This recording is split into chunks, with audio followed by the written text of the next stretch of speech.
Hello ladies and gentlemen, and welcome back to Archery at Home with me, British Olympian Patrick Houston. Today I'm going to be talking a little bit more about the mental side of the sport, both with my own story surrounding that, and also a few different ideas of things that you can be doing at home to help improve your mental game and hopefully your state of mind. The first thing that I would like to bring up is this book, With Winning in Mind by Lanny Basham. Now, I'm good friends with the Bashams.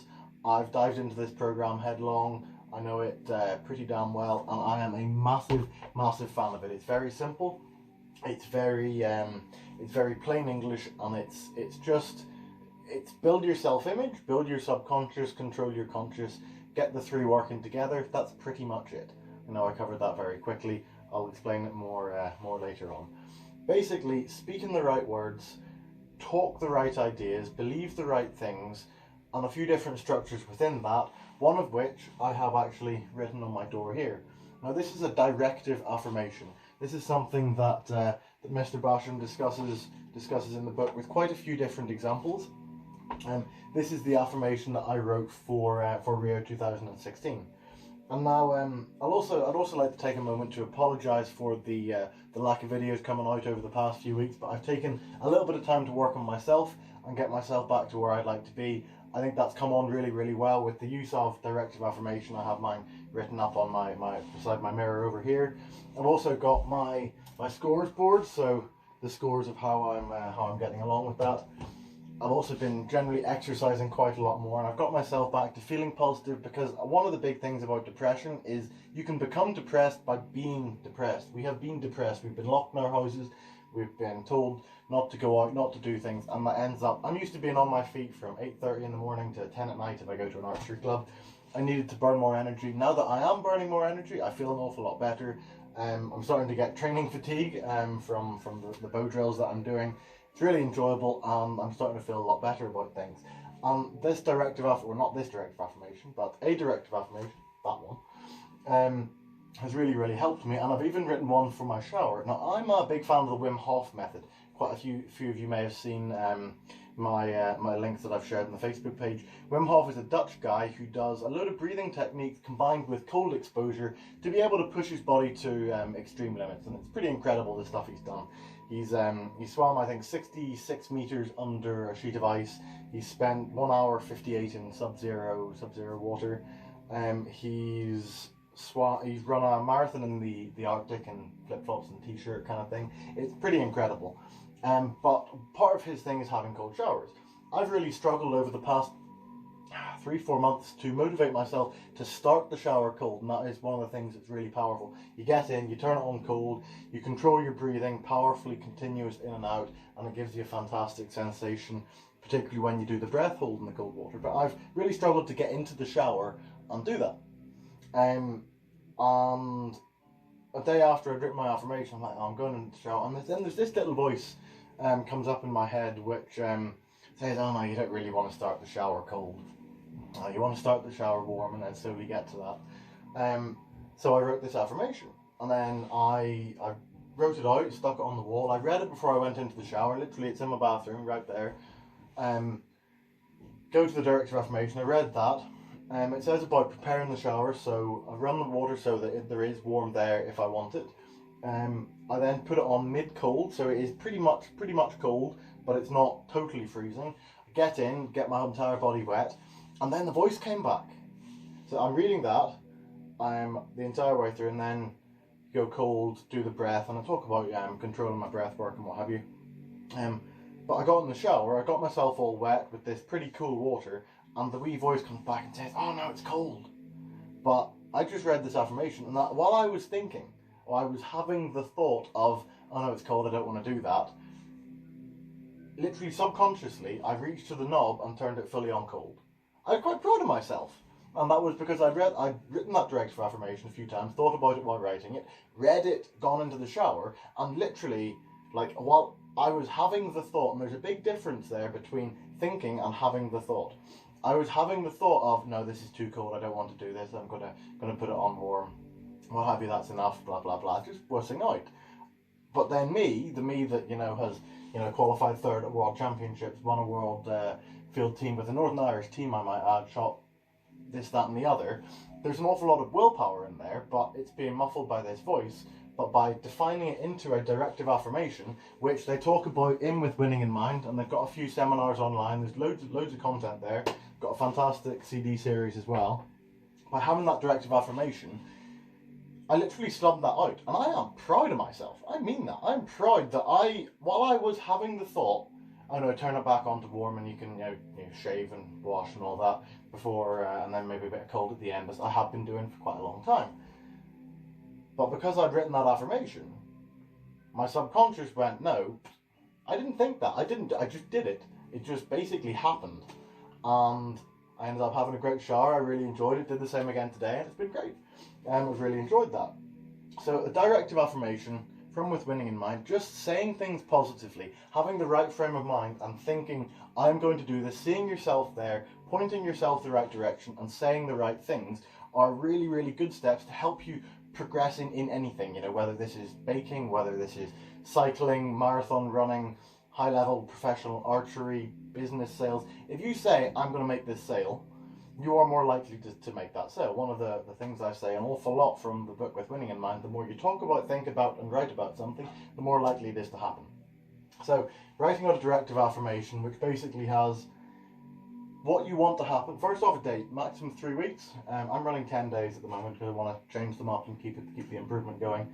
The goal in the first person present tense, as in you will have already achieved it, because that will be the date by which you will have achieved it.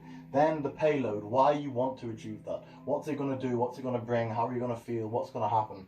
And then what are you going to do that is going to cause that to happen? What steps that you're going to take day by day, little things, but over the course of time will end up with that thing being achieved. And that thing, then written once again, present tense down at the bottom. Directive affirmation, absolutely fantastic. I used it to qualify my place in Rio 2016. I think 5 weeks after reading that book, I set my world record, and that was from the directive affirmation that I'd written just after reading that book, that I then used as my mental routine for a very long time. And then I shot my world record because that I was saying I was the best in the world. I have a strong, clean, powerful shot. All of that positivity came out in my shooting, and I had a fantastic season. I won the National Series finals. I shot 348 with a pile of personal bests. There was loads of good stuff that summer 2015, directly after reading that. Cannot recommend that book enough. It's like 20 quid on Amazon. With Winning in Mind, Lanny Basham. Strongly recommend it. The other thing that Lanny talks about as a really powerful thing is imagery. Imagery and visualization are both waffly words for what I like, and Lanny references it as well, so I'll wait with him, is mental rehearsal.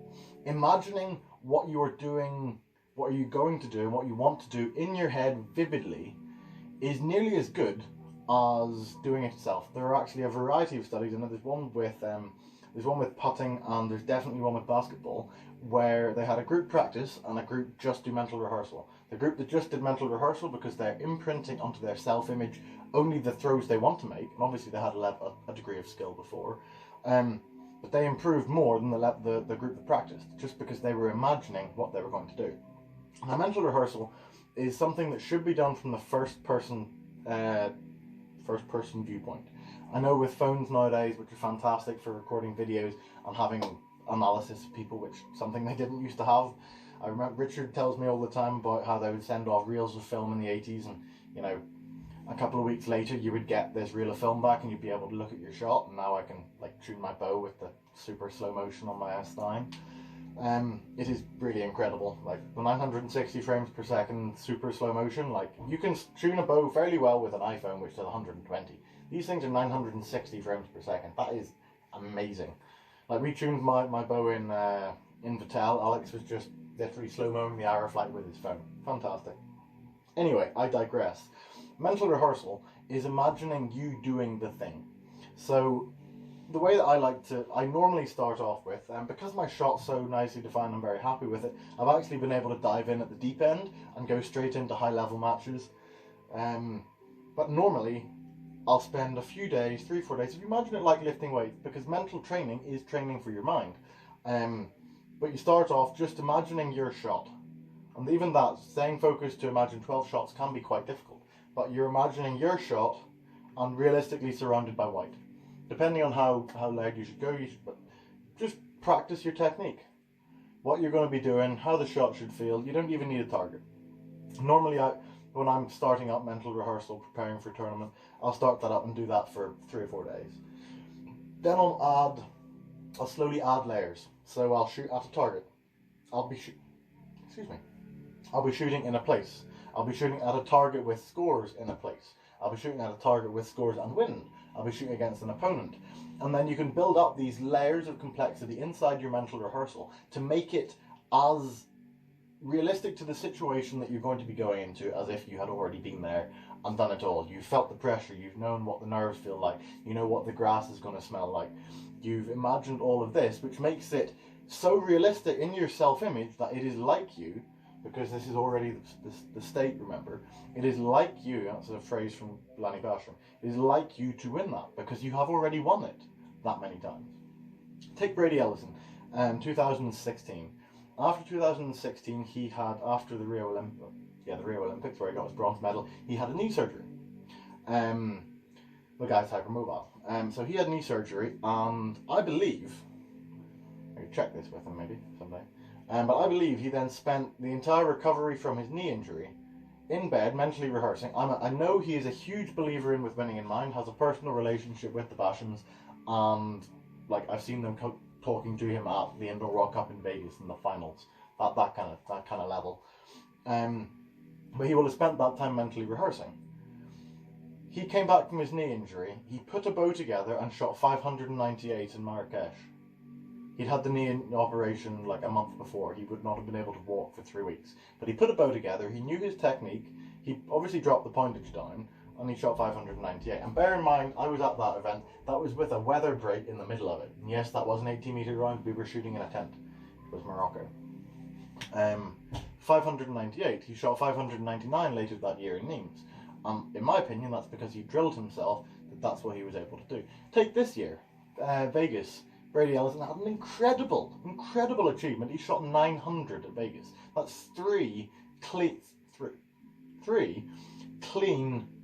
30-hour rounds at a feet 18.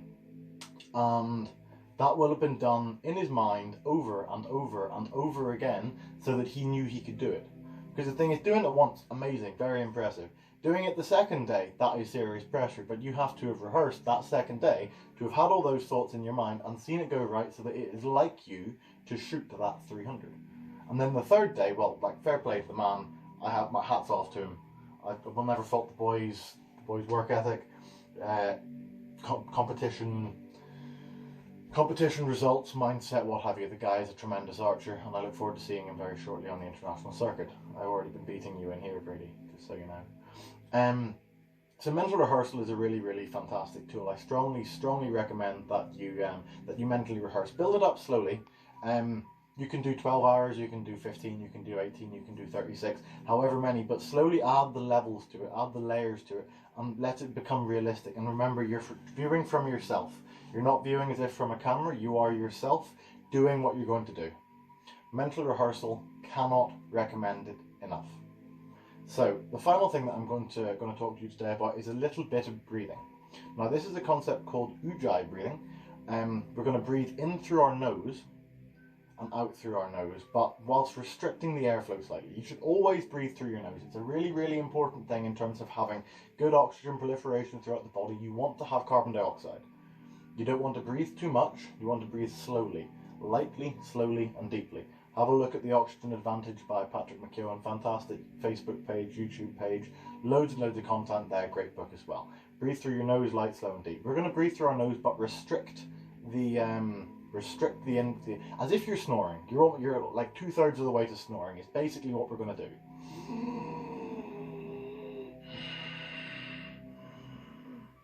So that's effectively what we're going to do. You're going to sound like you're wheezing, which is fine, because what that does is it spreads the air around inside your paranasal sinuses and picks up loads of nitrous oxide, which helps the blood vessels expand inside your lungs. And that, combined with the tempo of breathing that we're going to be doing, is fantastic for getting you to relax. So remember, breathe through your nose, and if you think your nose is blocked, don't worry, you'll still be able to breathe through it. Just trust me. And you're breathing down into your diaphragm. I'll raise my hand up as I want you to breathe in, and put my hand down as I want you to breathe out.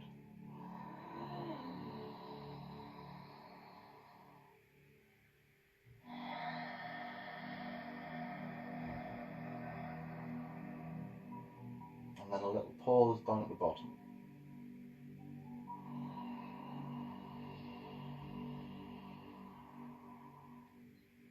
A little pause.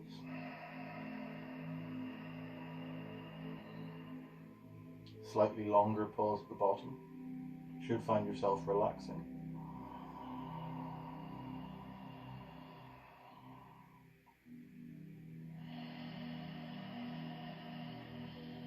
This is fantastic for helping you go to sleep. Remember that little pause.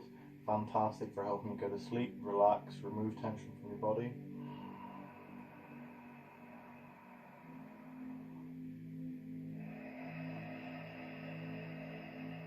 But interestingly, because of the tempo of breathing and the build-up of carbon dioxide, you should actually end up with more energy and a happier body. Hemoglobin, the thing that carries oxygen around your body, only releases oxygen to go through the cell walls in the presence of carbon dioxide.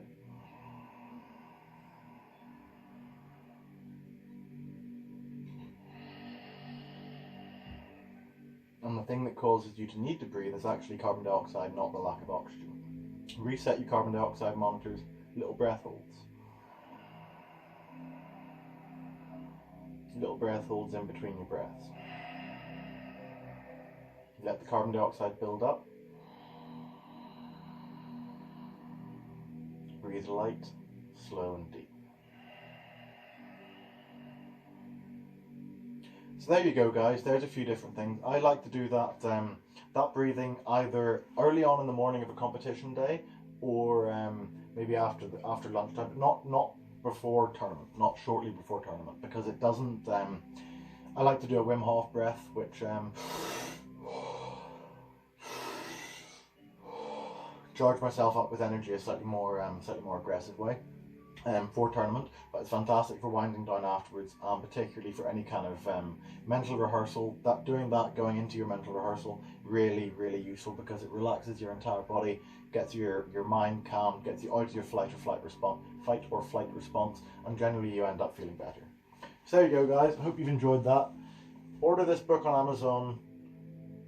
Seriously, like, I cannot emphasize that enough. It is the Bible for performance sport and performance anything, and just general life improvement. Buy that book, read it. If you think it's crap, message me and I'll tell you you're wrong. I hope you've enjoyed that, guys. A little bit of talk about some mental ideas. Directive affirmation, talk in the right tense, say the right things, point yourself the right direction, and know where you're wanting to go. Make yourself go the right direction, wherever it is, whatever you're trying to do. If you say it more often, it is more likely to happen. Mental rehearsal is one of the best things you can do. It's a fantastic relaxation tool. It's great brain training. Trust me, it is difficult. It is, as I said, it's like lifting weights for your mind. It is not easy, but it is incredibly resourceful and incredibly helpful for helping any kind of pressure situation whatsoever. Seeing your other half's parents for the first time. Mentally rehearse how you want to feel going into that, how you want to behave. You are more likely to behave. Cannot recommend it enough. And in terms of breath work, always through the nose, particularly when you're going to sleep. Light, slow and deep. But if you take little gaps in between the breaths and make that slight that sound like that, then you'll actually end up even better off. There you go, guys. Hope you've had a great day.